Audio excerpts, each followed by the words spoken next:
जय महाकाल, जय भवानी। आप सभी लोग कैसे हैं? मैं आशा करती हूँ कि माँ भगवती काली की कृपा से और बाबा भोलेनाथ की कृपा से आप सभी लोग स्वस्थ होंगे और खुश होंगे। तो आज का विषय यह है कि अगर आपकी सवारी खुलकर नहीं आती है तो क्या करें? अगर आपकी शक्तियों का किसी ने बंधन कर दिया है, आपके शरीर का बंधन अगर किसी तांत्रिक, भगत या किसी ओझा ने कर दिया है, तो आप किस तरह इस बंधन से मुक्त हो सकते हैं? कैसे आप अपने अपने को इस बंधन से आज़ाद कर सकते हैं? जब किसी व्यक्ति के ऊपर सवारी आने वाली होती है या किसी व्यक्ति के ऊपर सवारी आती है या उसे किसी प्रकार की सिद्धियां जब प्राप्त होती हैं, तो कुछ लोग जो उनके अपने ही होते हैं, वो जलन के कारण, दुश्मनी की वजह से आपकी शक्तियों का बंधन करा देते हैं, क्योंकि वह आपकी तरक्की से जलते हैं। और कुछ तांत्रिक ओझा ऐसे होते हैं जो आपकी शक्तियों का बंधन खुद कर देते हैं, आपकी शक्तियों को चुरा लेते हैं। कई ऐसे गुरु भी होते हैं जो स्वयं अपने शिष्यों की शक्तियों का बंधन कर देते हैं, जो अपने शिष्यों के साथ भी धोखा कर देते हैं। जब कोई भगत, कोई बच्चा साधना करता है, भक्ति करता है, जप करता है, सालों साल तक तप करता है, तब जाके उसे आशीर्वाद के स्वरूप में शक्तियाँ प्रदान होती हैं।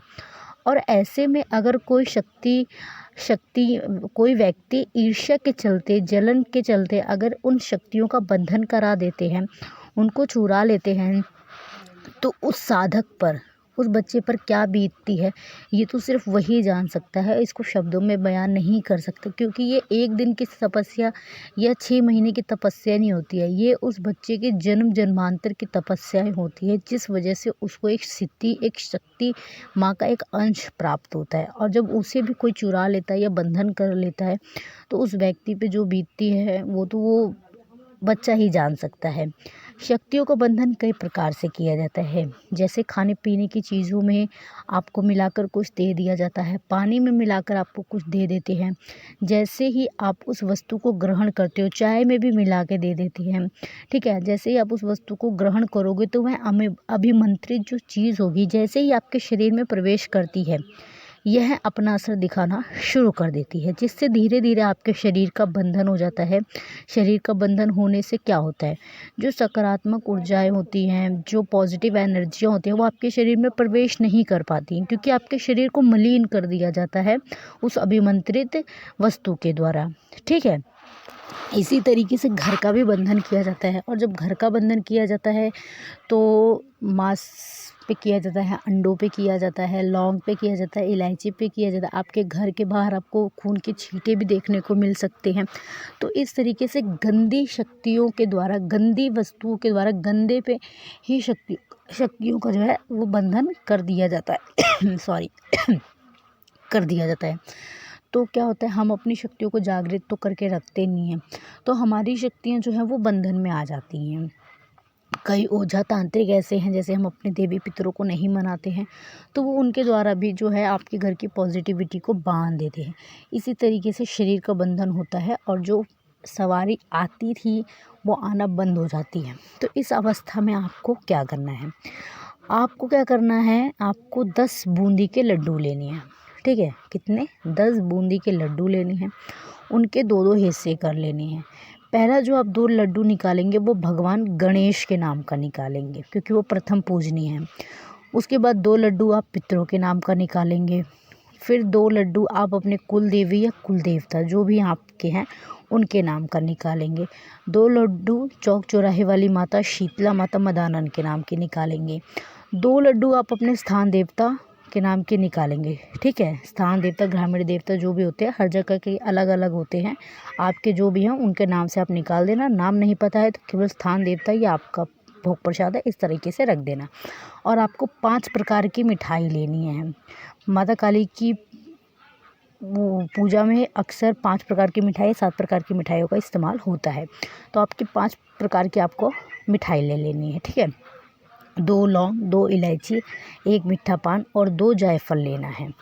फिर क्या करना है, आपको किसी विशेष दिन, जैसे कि अमावस्या हो गया, एकादशी हो गई, इन दिन आपको क्या करना है, याद रखना, इस चीज़ को जब आप करेंगे इस उतारे को, तो आपको कोई रोके ना, कोई टोके ना पीछे से। आपको रात के 9 बजे के बाद आपको अपने घर के ही पूजा स्थान पर जाना है। आसन बिछा के आसन को शुद्ध करके उस पे बैठना है।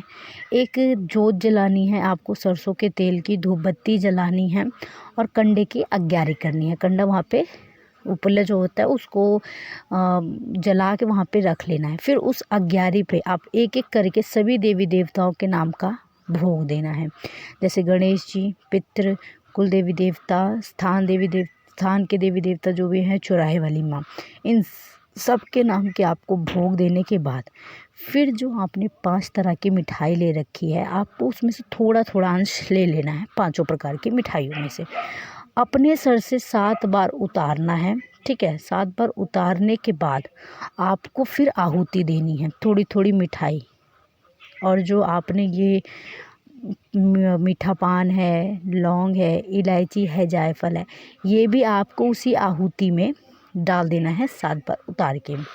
उसके बाद जो थोड़ी थोड़ी मिठाई आपकी बच जाती है, थोड़ी निकालेंगे, बाकी जो बच जाएगी उसको आप प्रसाद स्वरूप खा भी सकते हैं और बांट भी सकते हैं।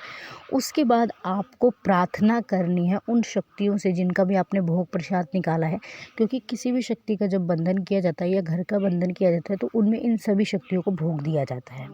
आपके कुल देवी देवताओं को भी देगा वो व्यक्ति भोग, चौराहे वाली माँ को भी भोग देगा, स्थान देवी देवताओं को भी देगा, प्रथम पूजनीय गणपति महाराज को भी देंगे। क्योंकि जब तक वो इनको भोग प्रसाद देके नहीं मनाएंगे तब तक वो नेगेटिविटी को आपके अंदर नहीं प्रवेश करने देते, क्योंकि ये हमारे घर का एक तरह से सुरक्षा कवच होते हैं। हमारे कुल देवी देवता, हमारे पितर, चौक चौराहे वाली माँ, हमारे स्थान के जो देवी देवता है, इसीलिए कहा जाता है कि इन लोगों को मना के रखना बहुत ज़रूरी है। इन लोगों को भोग प्रसाद समय समय पे देना बहुत ज़रूरी है, क्योंकि कोई भी शक्ति है, चाहे वो नेगेटिव हो वो पॉजिटिव हो, वो चौक चौराहे से गुजरेगी ही गुजरेगी। आपके जब गाँव में, आपके क्षेत्र में प्रवेश करेगी तो वो आपके स्थान देवता से परमिशन लेगी।